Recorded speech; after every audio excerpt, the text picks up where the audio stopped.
তুমি প্রভু সুবহান, তুমি প্রভু রহমান, তুমি প্রভু সুবহান।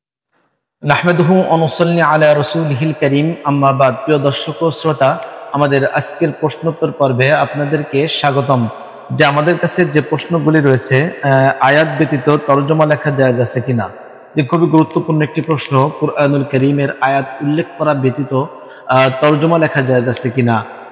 জি, এ ব্যাপারে এক আয়াত, দুই আয়াত বা অল্প পরিমাণ প্রয়োজনের ভিত্তিতে জায়েজ হতে পারে, তবে বেশি পরিমাণ বা পুরো কুরআনুল কারীম আয়াত উল্লেখ করা ব্যতীত তরজমা লেখা জায়েজ নেই। যে ব্যাপারে বেশ কিছু সমস্যার সৃষ্টি হতে পারে, যেমন কুরআনুল কারীমের আয়াত ব্যতীত শুধু তরজমা লিখলে সেক্ষেত্রে আয়াতের মধ্যকার অনেক মাফহুম বা মানা এটা বাদ যেতে পারে, বা শুধু আয়াত লিখলে এক্ষেত্রে কুরআনুল কারীমের গুরুত্ব মানুষের কাছে কমে যেতে পারে।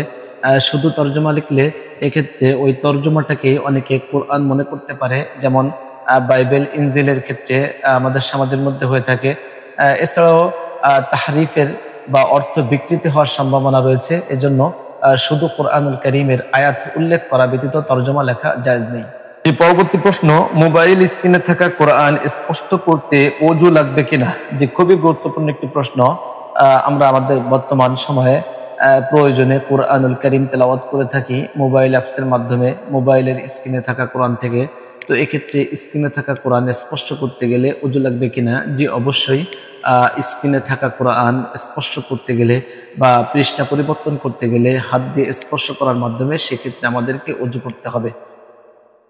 জি, পরবর্তী প্রশ্ন, বিনা ওযুতে কোরআন স্পষ্ট করলে গুনাহ হবে কিনা। যে খুবই গুরুত্বপূর্ণ একটি প্রশ্ন। বিনা ওযুতে যদি কুরআনুল কারীম স্পর্শ করা হয় তাহলে গুনাহ হবে কিনা। জি, অবশ্যই বিনা ওযুতে স্পর্শ করলে কুরআনুল কারীম সেক্ষেত্রে সে গুনাহগার হবে। যে পরবর্তী প্রশ্ন, ওযু গোসল ব্যতীত কুরআনের ক্যাসেট ধরা যাবে কিনা। যে খুবই গুরুত্বপূর্ণ একটি প্রশ্ন। কুরআনুল কারীমের তেলাওয়াতের অডিও রেকর্ড বা ক্যাসেট যেটা ওযু ছাড়া স্পর্শ করা যাবে কিনা। যে যাবে, এক্ষেত্রে কুরআনুল কারীম দৃশ্যমান না হয় কোনো সমস্যা নেই। যে পরবর্তী প্রশ্ন, মসজিদের মেম্বারের উপর কিতাব রাখা জায়েজ আছে কিনা। যে গুরুত্বপূর্ণ একটি প্রশ্ন। মসজিদের মেম্বারের উপরে অনেক সময় দেখা যায় মানুষ কিতাব রাখে, তো এটা রাখা জায়েজ আছে কিনা। জি, বিশেষ করে মসজিদে ইমাম সাহেব যে সিঁড়িতে বসেন এবং যে সিঁড়িতে পা রাখেন সে সকল জায়গায় কিতাব রাখা এটা স্পষ্ট আদবের খেলাফ, তা থেকে বিরত থাকা উচিত। যে আমাদের কাছে যে প্রশ্ন রয়েছে, দাড়ি রাখা আবশ্যক কিনা।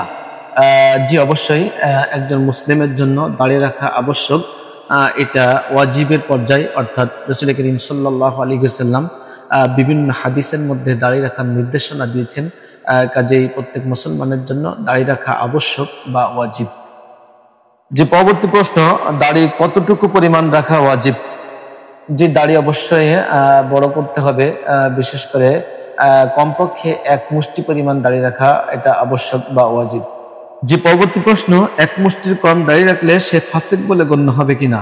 যে খুবই গুরুত্বপূর্ণ একটি প্রশ্ন। অনেকেই বলেন যে সামান্য পরিমাণ বা দূর থেকে দেখা গেলে দাড়ি রাখলেই হয়ে যাবে, এটা স্পষ্ট ভ্রান্তি। বরং কমপক্ষে এক মুষ্টি পরিমাণ দাড়ি রাখতে হবে।